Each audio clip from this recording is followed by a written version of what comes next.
especially if you are somebody who, is anxious or gets overwhelmed easily or gets triggered, wherever you fall in the spectrum, I think this video will help you, especially if you are someone who wants to do more, who wants to, beat their anxiety and be productive and get projects done and, achieve their goals. If you are like that, then just keep watching because I will be spilling all the secrets on how I did it. Hello and welcome to We Wear Wellness, where we talk about mindset, mental health, spirituality, law of attraction, anxiety, depression, and everything basically self-improvement, productivity, personal development, and getting you to your next level self. So let's get started. Do not forget to like and subscribe. So today we are going to be talking about how you can juggle various different things with anxiety. Basically, I'm going to be sharing how the steps I took that helped me get to where I am, where I have beat anxiety, and I am still juggling a full-time job, a side hustle, which is not really a side hustle anymore, YouTube, other creative projects, writing scripts, and a lot more while maintaining my sanity as someone who's very sensitive and is prone to feeling anxious and overwhelmed. So just to give you some background about me, I was diagnosed with clinical depression and anxiety in 2016, I believe. So in 2016, and now it is 2021. So it's been almost 5 years, and I struggled with it for years afterwards. But I had phases. It was like, sometimes it would get really bad, and sometimes I felt like I could manage things, and then it would get really bad again, and then I felt like I could, manage things. But whenever I was managing things, what I thought was managing things was me not feeling depressed. But I was overloading, and as a result, I was worsening my anxiety. So I started off feeling more depressed than anxious, but that spiraled into me feeling more anxious than depressed because I put so much on my plate and I hadn't healed myself yet. And so, it was very difficult for me to manage all that. And then I broke down, I burned out. And, I realized that something was wrong for many months. I didn't, like, there was so much anxiety. I woke up stressed. I woke up feeling, that those butterflies in your stomach and, dreading the day, but at the same time feeling like I have to do so many things. So I would jump out of bed. And then some days I would wake up and feel like I have so much to do that I don't have the energy and I want to just stay in bed forever because it's so much. So it's either all of it or just quit and nothing. And those are very, opposite sides of the spectrum, very black or white, very all or nothing. And there's very less you can do to enjoy life in that. And so finally, I was able to heal. And this is really where I want to tell you about the first step that I took. And this was not that long ago. It was 2020. So, when the pandemic hit and I got a little bit of time, right before that, I exploded. I exploded with all the stress and anxiety in my life and just all the unhealed triggers and emotional wounds. And then the pandemic hit. So it was sort of a blessing in disguise because this brought me to my first step, which I keep saying, but I'm not going to tell you, which was to give myself permission and space to heal.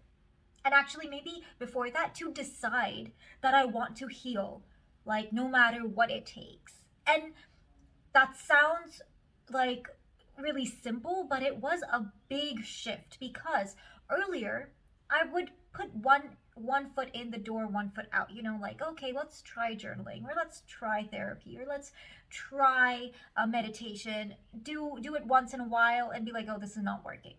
Right? But this time I realized that there are no excuses. I have nowhere to go. I'm locked in a house.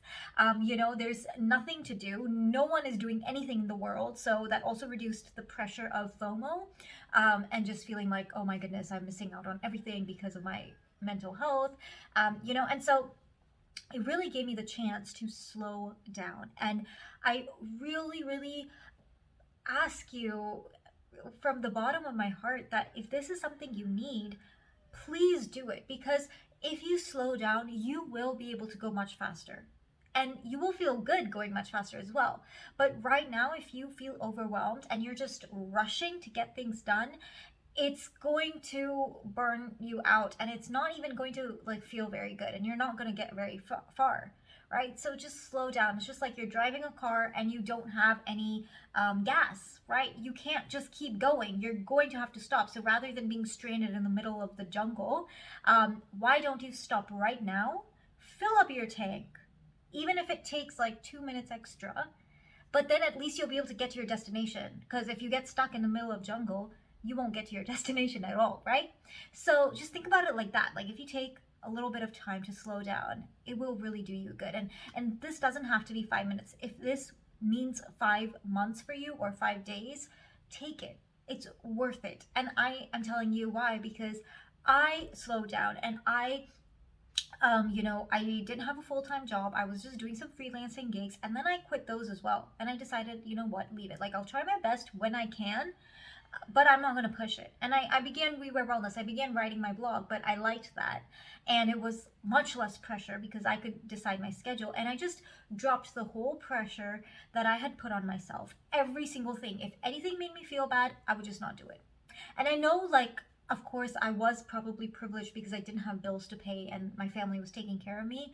But what I'm trying to tell you is that it was still a decision. It was still something way out of my comfort zone because I'm a very like highly ambitious overachiever kind of person, and I want like a million things and I have a million goals and I'm always doing things that a lot of those were limiting beliefs as well, that I had to keep working or I had to be doing something, or that taking a break was just not allowed, or I was lazy if I took a break, or I had to be productive every single minute of my life. And so for me to just be like, okay, you know what, I am going to take a break, force myself, it was huge. And so I'm not saying that you have to do the same thing as I did, but take a big step for you. Whatever that big step for you is, do it. Giving yourself that permission to heal, because it is so worth it. And there was something else I wanted to say. Yeah, so I gave myself permission to heal and I prioritized everything that would help me heal, right? So now there were no more excuses that I can't meditate or that I can't go on walks or that I don't have time, because I was at home and I was not working for anyone anymore. So I had complete control of my schedule. And so I decided, you know what? I have to take care of myself. And if that means meditating at a random time, like 3 p.m. in the afternoon, I'm going to do it, right? And I'm going to do it before I do anything else, or I'm not going to prioritize anything else on my to-do list, but taking care of my mental health is going to be like the biggest part of my to-do list. Does that make sense? So, everything else can, like, if I do it, if I don't do it, it doesn't matter. I'm not going to criticize myself over it. And I'm not going to criticize myself over this either, but I'm going to focus on my mental health. So that takes me to the next point, which I guess is like sort of the third point, is don't criticize yourself. So like, if you wake up late, change the negative thoughts from, oh my goodness, you woke up late, you're so lazy, you can never wake up on time, look at everyone around you, everyone wakes up on time, they have a job to go to, they do this, they're so productive, blah blah blah, and you spiral down this negative thought loop and it just goes on and on and on, right? And how does it leave you feeling? It makes you feel like shit. Sorry for saying that, but not really.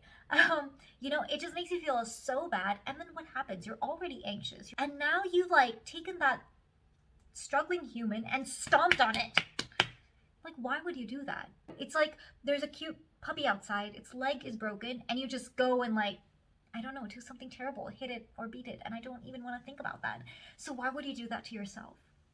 Right? So what I'm trying to say is give yourself permission to make mistakes, and if you do, then please show yourself love and compassion. Please. I really want you to.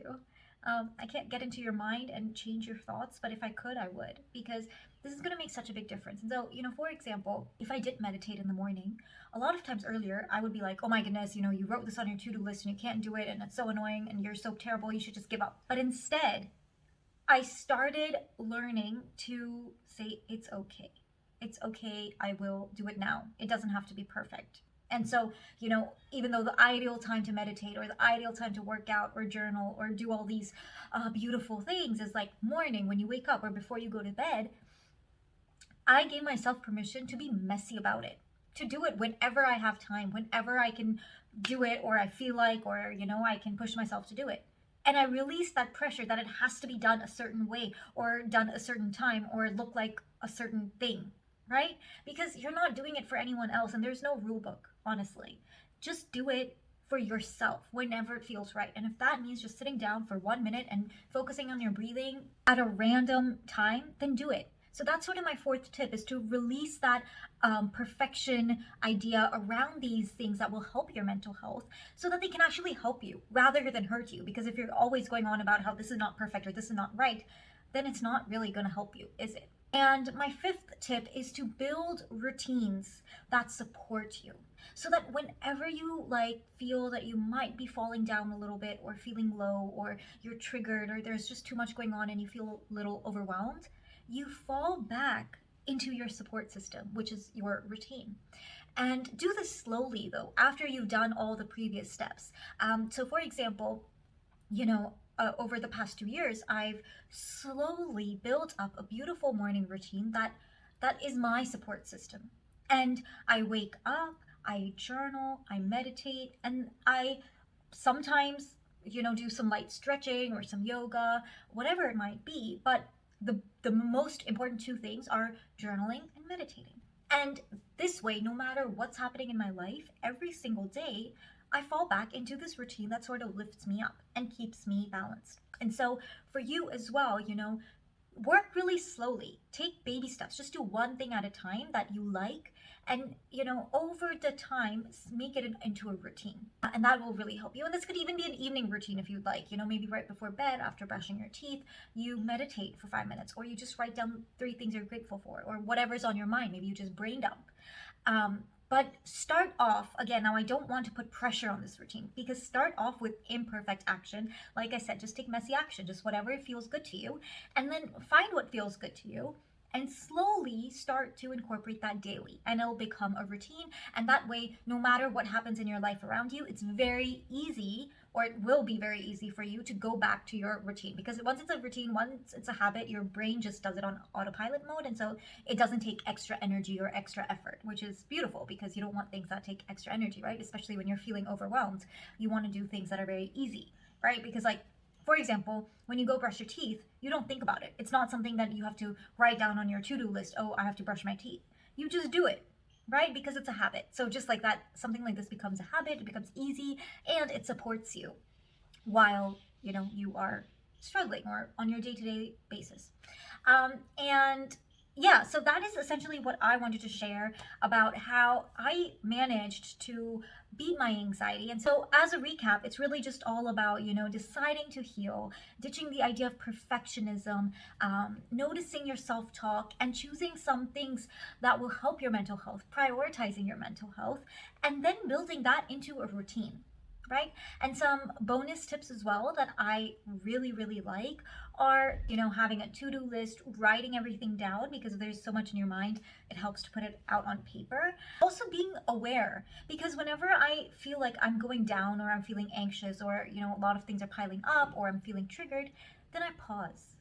And that can only happen when you're aware. You're aware of what's going on in your mind and in your chest and your heart. Why I say chest? Because I feel a lot of anxiety in my chest. So tune in with yourself, on a daily basis. Check in. How do you feel? Do you need some extra support and love? Then give that to yourself. Whether that's just putting your phone on silent for 5 minutes or taking a quick walk outside. It doesn't have to be big or hard, but just being aware of where your mind and body is at so that you can give it the support it needs when you start dipping down so that you don't crash, right? So that's it. I hope this helped you. And if it did, then do like it, comment below your favorite tip or where you are at in your journey. And what are the things that help you when you start feeling low? What lifts you up? What's your support system? And of course, if you haven't yet, then do subscribe, because that really, really helps me, helps the channel, and I can continue to create content like this. And share it with a friend as well. If you think someone is struggling, with anxiety or feeling overwhelmed, or just feeling like there's too much on their plate, then do share this video. Maybe they can find something that will help them and possibly even change their life, because this did change my life. So I just wanted to say that. I hope you have an amazing day, and we will catch you next week.